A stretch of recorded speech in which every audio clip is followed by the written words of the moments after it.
رباه عفوك إني من نور مدت يداي. ஒரு முறை ஃபாத்திமா ரலியல்லாஹு அன்ஹா அவர்களுடைய கரத்தை அலி இப்னு அபி தாலிபுக்கு காட்டுகிறார்கள். அல்லாஹு அக்பர். உலகத்தின் சிறந்த பெண் ஃபாத்திமா என்ற பெயரை சொன்னவுடன் நம்முடைய பெண்களுடைய உள்ளங்கள் எல்லாம் தாழ்ந்து விட வேண்டும். அவ்வளவு பெரிய கற்புக்கரசி. அவர்களை போன்று கணவனுக்கு மரியாதை செய்வது, அவர்களை போன்று கணவனுக்கு கட்டுப்படுவது, அவர்களை போன்று கணவனுக்கு தூய்மையாக வாழ்வது இந்த உலகத்தில் அந்த சிறந்த பெண்களை தவிர யாராலும் முடியாது. ஃபாத்திமா ரலியல்லாஹு அன்ஹா தன்னுடைய மரணத்திற்கு பிறகு கூட தன்னுடைய ஜனாசாவை இந்த முஸ்லிம்கள் பார்த்துவிடக் கூடாது என்பதற்காக எல்லாருடைய ஜனாசாக்களும் மேலே போர்வை போற்றப்படாமல், அந்த மேலே அந்த கூடு வைக்கப்படாமல் தான் எடுத்து போகப்பட்டது. அல்லாஹ்வுடைய தூதர் ஸல்லல்லாஹு அலைஹி வஸல்லம் உடைய மகள் ஃபாத்திமா ரலியல்லாஹு அன்ஹா அவர்கள் ஒரு சஹாபிய பெண்ணிடத்திலே ஆலோசனை கேட்டார்கள். இதற்கு வேறு ஏதாவது வழி இருக்கிறதா?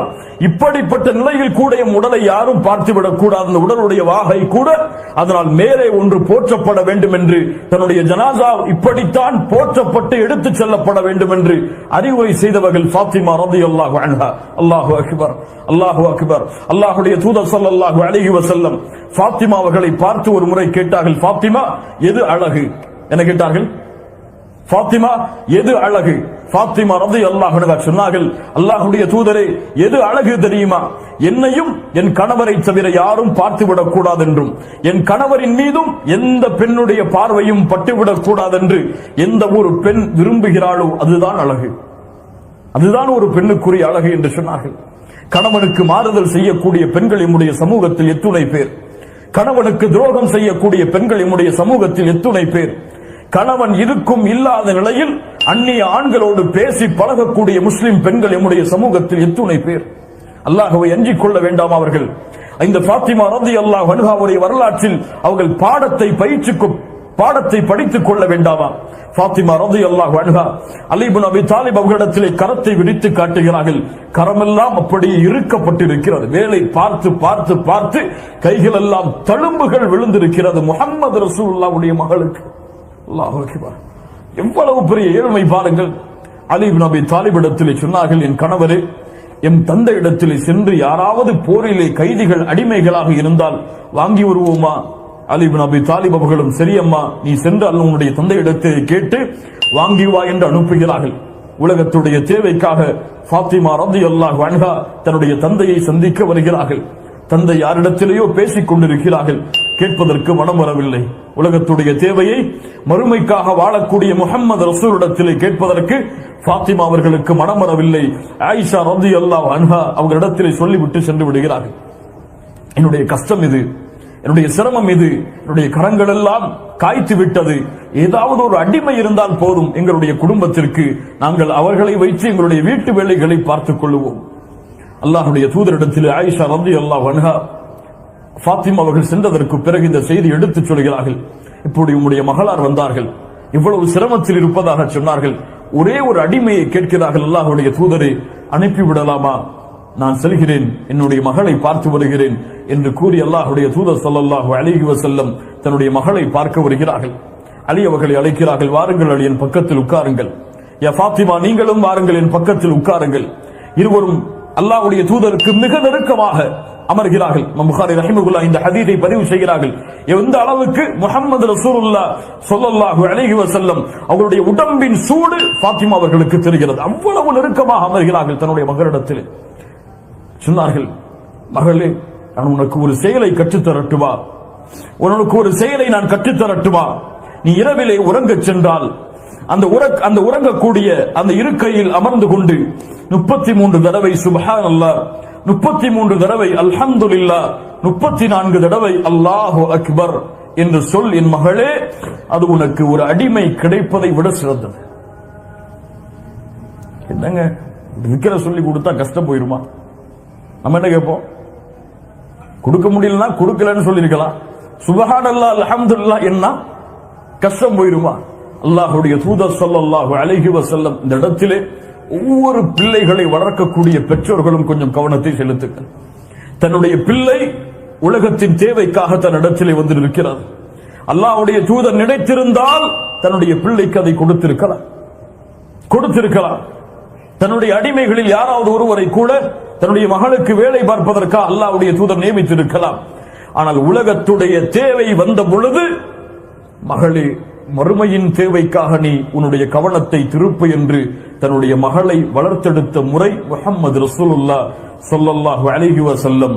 ஏன்?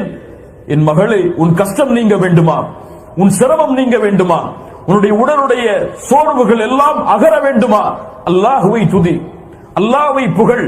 இரவேளை நீ உறங்குவதற்கு உட்கார்ந்தால் 33 தடவை சுப்ஹானல்லாஹ், யா அல்லாஹ் நீ மகத்துவமானவன், யா அல்லாஹ், அல்லாஹு அக்பர், யா அல்லாஹ் நீ மிக பெரியவன், யா அல்லாஹ், அல்ஹம்துலில்லாஹ், புகழெல்லாம் உனக்கு யா அல்லாஹ் என்று உள்ளத்தால் நீ அந்த திக்ரை ஓதிவிட்டு உறங்கு. உனக்கு ஒரு அடிமை கிடைப்பதை விட சிறந்தது. என்ன அர்த்தம்? உன் கவலைகள், உன் கஷ்டங்கள், உன் துயரங்கள், உன் துன்பங்கள் எல்லாவற்றையும் அல்லதீன ஆமனு அல்லதீன ஆமனு வதத்மஇன்னு குலூபுஹும் பிதிக்ரில்லாஹ். மூமின்கள் யார்? அவர்களுடைய உள்ளம் அல்லாஹ்வின் நினைவால் சாந்தி அடையும். அலா பிதிக்ரில்லாஹி தத்மஇன்னுல் குலூப். மூமின்களுக்கு அல்லாஹ்வுடைய நினைவில்தான் உள்ளத்தின் அமைதி இருக்கிறது என்று அல்லாஹ்வுடைய தூதர் ஸல்லல்லாஹு அலைஹி வஸல்லம் அலி இப்னு அபி தாலிப் அவர்களுக்கும் ஃபாத்திமா ரலியல்லாஹு அன்ஹா அவர்களுக்கு பயிற்றுவித்தார்கள். இன்ஷா அல்லாஹ் இந்த சுன்னத்தை என் வாழ்நாள் முடியும் வரை இந்த இரவிலிருந்து கடைபிடிப்பேன் இன்ஷா அல்லாஹ். அலி இப்னு அபி தாலிப் சொல்கிறார்கள், இந்த செய்தி அல்லாஹ்வுடைய தூதர் எனக்கு சொன்னதிலிருந்து என்னுடைய மரணம் வரை என்னுடைய வாழ்நாளில் உறக்கம் என்று எப்போதெல்லாம் ஏற்பட்டிருக்கிறதோ எந்த இரவையும் விடாமல் நான் இதை சொல்லிக் கொண்டு வந்தேன். இந்த சுன்னத்தை பின்பற்றக்கூடிய முறை. அப்போது கேட்கப்படுகிறது, சிஃபீனுடைய யுத்தம் உங்களுக்கு எதிராக முஆவியா அவர்களுக்கும் உங்களுக்கும் நடந்த, 2 முஸ்லிம்களுக்கு நடந்த அவ்வளவு பெரிய மன கஷ்டத்தில் நடந்த அந்த யுத்தம், அந்த யுத்த களத்தின் இரவில் கூடவா நீங்கள் மறக்கவில்லை?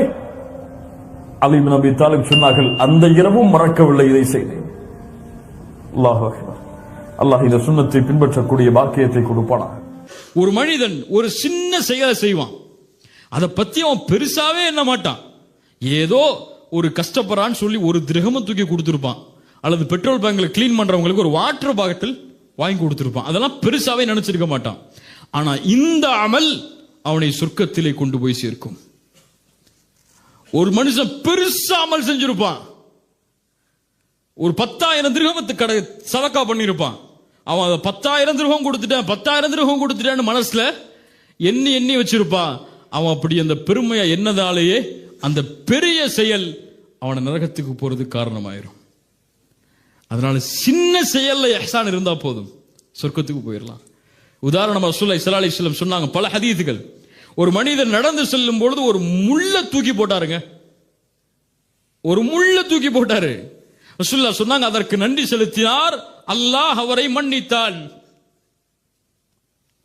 ஒரு மனிதர் பாதையில் இடைஞ்சலாக இருந்த ஒரு மரத்தை வெட்டி போட்டாரு, அவ்வளவுதான். பெரிய செயலா? அவர் போறதுக்கு இடைஞ்சலா இருந்துச்சுன்னு சொல்லி வெட்டி போட்டாரு. ஸல்லல்லாஹு அலைஹி வஸல்லம் சொன்னாங்க, இவர் செய்ததால் இவரை அல்லாஹ் சொர்க்கத்தில் அனுப்பினான். ஒரு உபச்சாரி நாய்க்கு தாகம் என்பதால் தன் ஆடையை கிணற்றிலே முக்கி எடுத்து அந்த தண்ணீரை பிழிந்ததால் அல்லாஹ் அந்த விபச்சாரியை மன்னித்து சொர்க்கத்தை கொடுத்தான். இஹ்சான். நம்ம 5 வக்து தொழுதா சொர்க்கத்துக்கு போலாம்னு நினைக்கிறோம், தாவா செஞ்சா சொர்க்கத்துக்கு போலாம்னு நினைக்கிறோம், கரெக்டா சதக்கா கொடுத்துட்டா ஜக்காத்து கொடுத்துட்டா சொர்க்கத்துக்கு போலாம்னு நினைக்கிறோம்.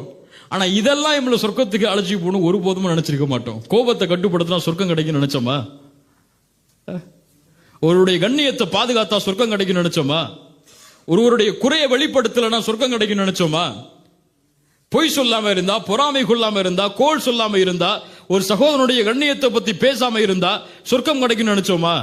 ஆனா இஸ்லாம் இதனால் தான் உன்னால் சொர்க்கத்தில் எளிதா சொர்க்கத்துக்குள்ள லேசா போக முடியும் சொல்லி நமக்கு வழிகாட்டுது. சுப்ஹானல்லாஹ். இந்த குணங்கள் எல்லாம் நம்முடைய வாழ்க்கையில இல்லாத காரணத்தால தான் இன்னைக்கு உலகம் எல்லாம் இந்த சமூகத்தை ஒரு எதிரியான சமூகமாக பார்க்கிறது. பல முஸ்லிம் நாடுகள் முஸ்லிம்கள் நுழைவதற்கு கூட தடை போடுது. மேலே அதை கூட பார்த்துட்டு நம்ம எல்லாம் சகிச்சுட்டு இருக்கோம். முஸ்லிம்களுக்கு இன்னைக்கு எங்கேயுமே வீடு கிடையாது, உண்மையா இல்லையா? பெரிய பெரிய சிட்டியில எங்கேயும் முஸ்லிம்கள்னாலே வீடு கிடையாது. முஸ்லிம்கள் வந்தாலே சீட்டை விட்டு ஒதுங்கி போய் உட்கார்ந்துடுறாங்க. தாடி வச்சுட்டு சுண்ணத்தான அவருடைய கோலத்துல தாடி வச்சுட்டு கரண்டிக்கு மேல காலை போட்டு இந்த மாதிரி ஆடையை போட்டு போனா பஸ்ல பக்கத்துல உட்கார்ந்து கூட எழுந்து போயிருவாரு. ஒரு முஸ்லிம்களுக்கு இன்னைக்கு பிரச்சனைன்னு சொன்னா பாதுகாப்புக்கு வர வேண்டியவங்க எல்லாம் பின்னாடி போயிடுறாங்க, இவங்களை நாங்க பாதுகாக்க முடியாதுன்னு சொல்லி. ஆனா சஹாபாக்கள் நபித்தோழர்களுடைய வாழ்க்கை இந்த இஹ்சான் என்ற குணத்தால் இருந்ததால் அவர்களுக்கு ஒரு பிரச்சனைன்னு வரும் பொழுது அவர்களை எதிர்த்தவங்க கூட வந்து முன்னாடி நின்னாங்க, உங்களுக்கு இப்படி நடக்க கூடாதுன்னு சொல்லி. அபூபக்கர் ரலியல்லாஹு அன்ஹு ஹபஷாவுக்கு போனாங்களா இல்லையா? அபிசீனியாவுக்கு ஹிஜ்ரத் செஞ்சாங்களா இல்லையா? அபூபக்கர் அபிசீனியாவுக்கு போனாங்களா இல்லையா? தெரியுமா தெரியாதா? சீரா போனாங்கன்னு சொல்றவங்க கையை உயர்த்துங்க. அபூபக்கர் அபிசீனியா ஹிஜ்ரத்துக்கு போனாங்க. எங்க படிச்சீங்கன்னு கேட்பேன், எங்க எடுக்குன்னு கேட்பேன். அபூபக்கர் ரலியல்லாஹு அன்ஹு அபிசீனியா ஹிஜ்ரத்துக்கு போனாங்களா? இரண்டாவது ஹிஜ்ரத்துக்கு அங்க போய் தங்கி இருந்தாங்களா அவங்களோட? இல்ல, முயற்சி செஞ்சாங்க போறதுக்காக. அபூபக்கர் ரலியல்லாஹு அன்ஹு முயற்சி செஞ்சாங்க ஹிஜ்ரத்துக்கு போறதுக்காக. இப்னு தகீனா என்ற ஒரு குறைஷி காஃபிர் அபூபக்கர் ரலியல்லாஹு போகக்கூடிய பாதையில வந்து நின்னாங்க. அபூபக்கர் எங்க போறேன்னாங்க. ரலியல்லாஹு அன்ஹு சொன்னாங்க, நான் அல்லாஹ்வை வணங்குறதுக்காக போறேன். இந்த மக்கள் என்ன அல்லாஹ் வணங்குறதை விட்டு தடுக்கிறாங்க, இனிமே இந்த மக்களோட நான் வாழ மாட்டேன், அல்லாஹ் வணங்குறதுக்காக போறேன். தங்களை எதிர்த்து சண்டை போட்டு இருக்கிறாங்க இந்த முஸ்லிம்கள். அபூபக்கரை நீங்க போயிட்டு வாங்க, நல்லதுதான், நிம்மதியா இருப்போம்னு சொல்லி அனுப்பி விட்டாங்களா? இப்னு தகீனா சொல்றாங்க, ஒரு காஃபிர், அபூபக்கர் உங்கள மாதிரி ஆட்கள்லாம் இப்படி செய்யலாமா? நீங்க யாரு? அவங்க சொல்றாங்க பாருங்க, நீங்க யாரு? வதஸிலுர் ரஹீம், உறவுகளை சேர்த்து வாழ்பவர்கள். நீங்கள் யார்? ஏழைகளை கண்ணியப்படுத்துபவர்கள். நீங்கள் யார்? வறியவர்களுக்கு உதவி செய்பவர்கள். நீங்கள் யார்? சத்தியத்திற்கு உறுதுணையாக இருப்பவர்கள். நீங்க போய் இந்த மாதிரி காரியத்தை செஞ்சு இந்த ஊரை விட்டு வெளியே போகலாமா? திரும்பி போங்க அபூபக்கர், உங்களுக்கு நான் பொறுப்படுத்துகிறேன் வந்து நின்னாங்க. நீங்க நிப்பாரு, அவங்க பக்கத்து வீட்டில் ஒரு வேறு மதத்தார்களாக இருந்தா வந்து நிப்பாங்களா? உங்களுக்கு ஒரு பிரச்சனைன்னா ஏன்? நீங்க யாருன்னே அவங்களுக்கு தெரியாது, உங்க குணம் என்னன்னே அவங்களுக்கு தெரியாது. அவர்கள் எப்படி வாழ்ந்தார்களோ அதே வாழ்க்கையை தான் நம்மள்டையும் பார்க்கறாங்க. இல்ல மாஷா அல்லாஹ், அல்லாஹ் பாதுகாத்தவர்களை தவிர. ஸல்லல்லாஹு அலைஹி வஸல்லம் இந்த குணத்தால் இந்த ஒட்டுமொத்த உலகத்தையும் தன்னை நோக்கி திருப்பினாங்க. ஸைத் இப்னு ஸஅனா ஒரு யூத பாதிரி, சுருக்கமா சொல்றேன் முடியக்கூடிய நேரம். ஸைத் இப்னு ஸஅனா ஒரு யூத பாதிரி. ரசூலுல்லாஹி ஸல்லல்லாஹு அலைஹி வஸல்லம் அவங்கள்ட்ட வந்து கொஞ்சம் கடன் வாங்கி இருந்தாங்க. நீளமான நிகழ்வு, கடன் வாங்கி இருந்தாங்க. கடனை கொடுக்கக்கூடிய நாள் வர்றதுக்கு முன்னாடி ரசூலுல்லாஹ் முன்னாடி வந்து நிக்கிறாங்க. நிக்கிறதோடு மட்டுமல்ல, ரசூலுல்லாஹ்வுடைய சட்டையை பிடிச்சாங்க. உமர் இருக்கிறார் முன்னாடி ரலியல்லாஹு அன்ஹு. சட்டையை பிடிச்சு கேட்டாரு, அப்துல் மனாஃபுடைய குடும்பம் இப்படித்தான் ஏமாத்துவீங்கன்னு எனக்கு தெரியும், ஆனா நீங்களும் இப்படி ஏமாத்துவீங்களா? கடனை திருப்பி கொடுங்கன்னாங்க. உமர் ரலியல்லாஹு அன்ஹு சொன்னாங்க, கையை எடுக்கல கை வெட்டப்படும். உடன்படிக்கை மட்டும் இருக்கு, இல்லைன்னு சொன்னா நடக்கிறது வேற, கையை எடுத்துருந்தாங்க. ரசூலுல்லாஹி ஸல்லல்லாஹு அலைஹி வஸல்லம் உமரை பார்த்தாங்க, உமரே உங்ககிட்ட இருந்து நான் இதை எதிர்பார்க்கலையே. அவர் கடனாளி எங்கிட்ட வந்து கடனை கேட்கிறாரு, ரசூலுல்லாஹ் கடனை கொடுக்காம இருக்கீங்களா, திருப்பி கொடுங்கன்னு சொல்லதை தவிர நீ அவரை போட்டு ஏசிரிய உமரேன்னாங்க. சுப்ஹானல்லாஹ். உமரே நீ இவரை அழைச்சிட்டு போ, அவருக்கு கொடுக்க வேண்டிய கடனை கொடுத்துட்டு 2 கையளவு பேர்த்தம்பழத்தை அதிகமா கொடுனாங்க. நீ அவர் மனசை காயப்படுத்தினல்ல, அந்த காயப்படுத்துறதுக்கு சேர்த்து கொடுத்து அனுப்புனாங்க. உமர் கூட்டு போறாங்க. அவர் போகும்போது கேட்கிறாரு, உமர் நான் யாரு தெரியுமா? நீங்க யாரு? ஸைத் இப்னு ஸஅனா. நீங்களா? யூத பாதிரி ஆயிற்று நீங்கள், நீங்களா ரசூலுல்லாஹ்ட்ட எப்படி நடந்து கொண்டீங்க? அவர் சொல்றாரு, ரசூலுல்லாஹி ஸல்லல்லாஹு அலைஹி வஸல்லம் அவர் ரசூல் என்று எனக்கு தெரியும். 2 குணத்தை தௌராத்துல படிச்ச, அந்த குணம் இவட்ட இருக்கான்னு சொல்லி நேரடியா செக் பண்ணுங்கிறதுக்காகவே வந்தேன். இது நான் கடனை வாங்குற நாளும் கிடையாது, அதுக்கு நேரம் இருக்கு. அந்த 2 குணம் என்ன? அறியாமையோடு அவரிடத்திலே நடந்து கொள்ளும் போது அவர் இரக்கத்தை காட்டுவார், மென்மையை காட்டுவார். எவ்வளவுதான் அறியாமை மிஞ்சினாலும் மென்மையை தவிர எதுவும் வெளிப்படாது. சட்டையை பிடிச்சாலும் அவருக்கு கொடுக்க வேண்டிய கடன் இருக்குங்கிறதுக்காக நீதமாக நடந்து கொள்வார். உமரே உன்னை சாட்சியாக வைக்கிறேன், அஷ்ஹது அல்லா இலாஹ இல்லல்லாஹ் வ அஷ்ஹது அன்னஹு ரசூலுல்லாஹ். இதான் இஸ்லாம், இதான் இஹ்சான். இன்னைக்கு தொழுகையில கரெக்டா இருக்கிறோம், தாடி வைக்கிறதுல கரெக்டா ஆயிரும், பயான் கேட்கறதுல கரெக்டா இருக்கிறோம், பயான் பேசுறதுலயும் கரெக்டா இருக்கிறோம், தாவா செய்யறதுல கரெக்டா இருக்கிறோம், பயான் நிகழ்ச்சிகள் நான் கூட்டம் கூட்டமா வர்றதுல கரெக்டா இருக்கிறோம், இல்ல மாஷா அல்லாஹ். ஆனால் பர்சனல் டீலிங் அல்லது முஆமலாத், ஒருவருடைய தொடர்பு உறவு வரும்பொழுது எல்லாரும் கோட்டை விடுறோம், இல்ல மாஷா அல்லாஹ். தொழுகையில கரெக்டா இருந்த நம்மளால கோபத்தை கட்டுப்படுத்த இன்னும் முயற்சி பண்ணல. நம்ம தொழுகையில கரெக்டா இருக்கிற நம்ம மற்றவங்களை பத்தி தரக்குறைவா பேசுறதை நிப்பாட்டணும்னு முயற்சி செய்யல. தொழுகையில கரெக்டா இருக்கிற நம்ம பிற உள்ளங்கள் காயப்படும்படியா வார்த்தைகளை வெளிப்படுத்த கூடாதுங்களை சரியாகல. இன்னும் இப்படி எவ்வளவோ குணங்கள் வாக்குறுதிகள் கொடுத்து நிறைவேற்றுறது, இப்படி அல்லாஹ் ரப்புல் ஆலமீன் வலியுறுத்திய எந்த குணமும் இல்ல மாஷா அல்லாஹ். அல்லாஹ் பாதுகாத்தவர்களை தவிர இன்னும் நம்முடைய வாழ்க்கையில வரல. வந்தால் அபூபக்கரை பாதுகாக்க இப்னு தகீனா வந்ததை போன்று ஒட்டுமொத்த உலகமும் வந்து நின்றுக்கும். நமக்கு இல்ல, இன்னைக்கு யாரும் இல்ல, அனாதையாக கிடக்கிறோம். எவ்வளோ அடிச்சாலும் அனாதையா இருக்கிறோம். நம்மளே கேட்கறதுக்கு கூட முடியல. அப்படிப்பட்ட சமூகமாக இன்னைக்கு வாழ்ந்துட்டு இருக்கோம். ஏன்? முஸ்லிம்களுக்கு மதிப்பில்லாம போயிடுச்சு. ஏன் இந்த மதிப்பு இல்ல? இந்த குணங்கள் வாழ்க்கையில இல்ல. எதுக்கு இவங்க ஸ்பெஷாலிட்டி இல்ல? அந்த நேர்மை, அந்த நீதி, அந்த பண்பு, அதை பார்த்திருந்தால் உலகம் இதை தூக்கி வைத்திருக்கும். இந்த குணத்தை எல்லாம் இன்னைக்கு ஒரு பிற மதத்தவரோட கூப்பிட்டு நீங்க சொல்லி பாருங்களேன், அப்படிம்பாரு, இப்படி ஒரு குணமா? ஆனா இதை வாழ்க்கையில கடைபிடிக்க கூடியவர்கள் கூட இப்படி ஒரு குணம் தீன்ல இருக்குன்னு கூட தெரியாது. அல்லாஹ் பாதுகாக்கணும், அல்லாஹ் பாதுகாக்கணும். இஹ்சான், ஒருவர் நன்மை தீமை செய்தால் நன்மை செய்வது இஹ்சான். அவர் ஒரு ஆள் நம்மளை வழிகெடுக்கிறாரா, நம்மளை வந்து ஏசுறாரா, அல்லாஹ்ட்ட போய் யா அல்லாஹ் அவருக்கு நேர்வழி கொடுத்துரு அப்படின்னு சொல்றது இஹ்சான்.